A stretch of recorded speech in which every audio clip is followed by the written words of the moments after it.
Today I'm going to take you to outer space. The first thing I'm going to do is take you to Mars. I have a special interest in Mars because my son works at Jet Propulsion Laboratory, JPL, in Pasadena, California. So I extracted from YouTube this wonderful educational clip on how the Curiosity rover got to Mars. I can't improve on what they say, so let me show this clip to you so that you can get an understanding and education as we go together to Mars and see what's happening. Our Science Laboratory's launch vehicle pushed the craft to 13,000 miles per hour, ready for its journey to Mars. The Mars Science Laboratory, or Curiosity rover, is a massive interplanetary payload, the largest ever delivered to the surface of a planet, and 5 times larger than any previous rover. The logistics of getting it not just to the surface of Mars, but to a very particular spot on the surface of Mars, boggle my mind. The calm of the first 8.5 months of this journey will end as the spacecraft enters the Martian atmosphere, still traveling at around 13,000 miles per hour. At that moment, the craft will lose contact with us. 7 minutes later, it will be going 0 miles per hour, either sitting peacefully on the surface of the planet, ready to begin its mission, or scattered across the landscape with no sign as to what went wrong. NASA scientists and engineers call this the 7 minutes of terror. As the craft enters the upper atmosphere and jets align it to the perfect entry vector, the friction of the atmosphere heats the heat shield up to 1600 degrees Celsius while slowing the craft down to a much more manageable 1,000 miles per hour. Still, though, faster than the speed of sound. But while the Martian atmosphere is certainly thick enough to burn up an improperly shielded spacecraft, it is not thick enough to slow it down to subsonic speeds. So that job is done by a parachute. The largest supersonic parachute ever designed, in fact, weighing only 100 pounds and yet capable of withstanding 6,500 pounds of force. But now I have for you some more scary news. Because the Martian atmosphere is so thin, the parachute isn't enough to achieve a safe landing speed, so you guessed it, a third stage is necessary: the powered descent. The parachute detaches and the falling craft is caught by retro-rockets which slow it further, jetting it away from the parachute so it doesn't get tangled up, and eliminating not just vertical but horizontal speed. The craft now uses radar and cameras not just to see how high it is, but to spot its landing area, so that it can hit the surface in a previously defined area that isn't just safe, it's also scientifically fascinating, at the base of a 6-kilometer high mountain. However, there remains one final problem.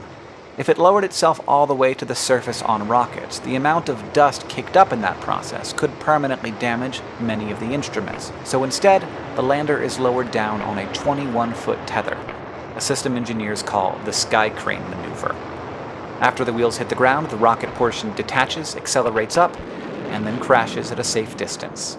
At this point, and only if all of those things go perfectly, the craft will send out a signal letting us know that it is safely on the planet's surface, and we can all let out a huge sigh of relief. Now, if you're like me, you're going to wonder to yourself, why are they spending so much money on these missions? I mean, China's got a rover up there, Russia's got a rover up there. What's going on with us now having the 5th rover up there? I think 2 have gone kaput and 3 are still functioning. The reason why the Perseverance was sent, because they're curious if Mars ever had anything that could sustain life in the past, and if so, can they sustain human life in the future? So people are looking for a paradise, the Shangri-La, a lost paradise, a Garden of Eden, something where they can start all over. So now I'm going to take you to our space, not the Mars space, but the space of the Earth. And as you can see behind me, we're going to travel across the breadth of the world, our world. And we're looking at the beauty, the clouds, the Aurora Borealis in the northern hemisphere. It's beautiful.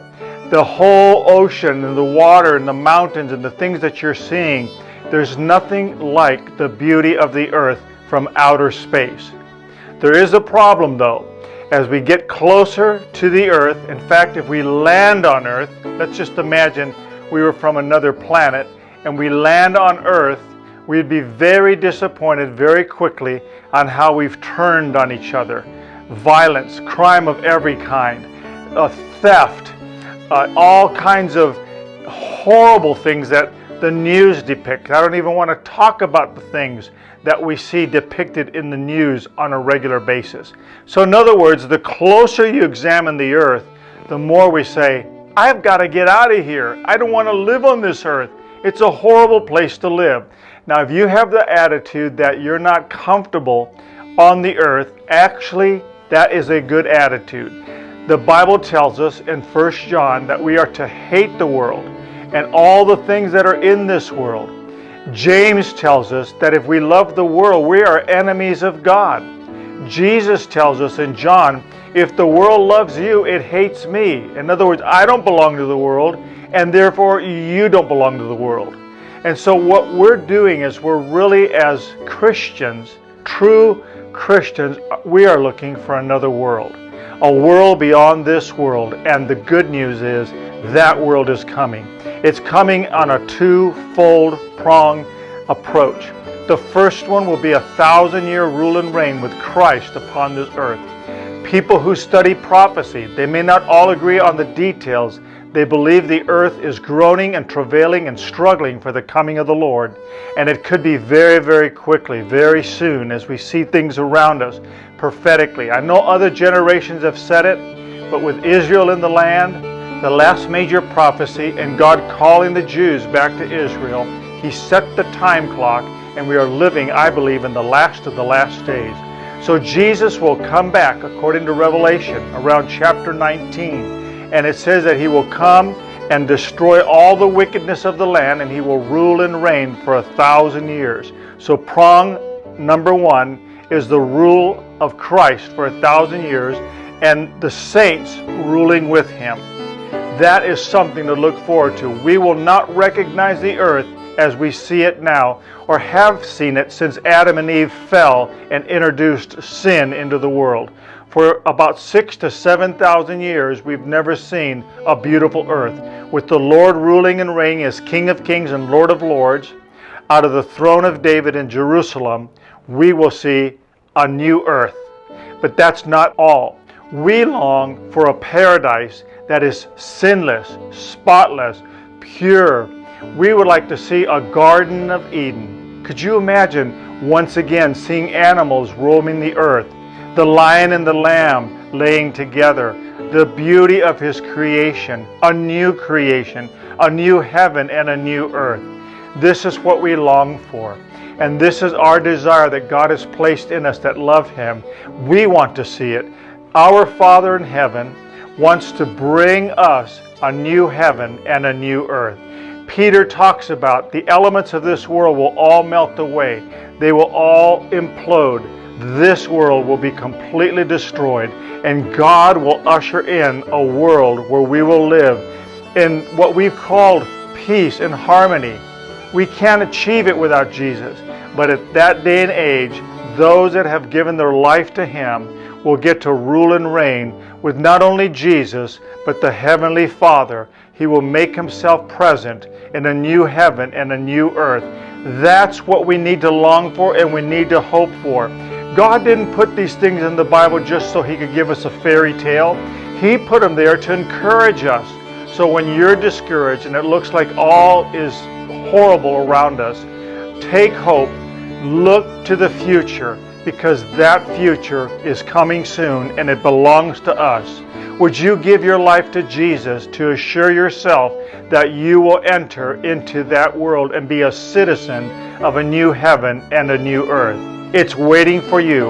Apart from Christ, you will never enter into those city gates that are depicted in Revelation around chapter 20, 21. The latter part of Revelation tells you of the city that I've just briefly described. Read it, get encouraged, and long for it. I leave you with this word to pause and ponder.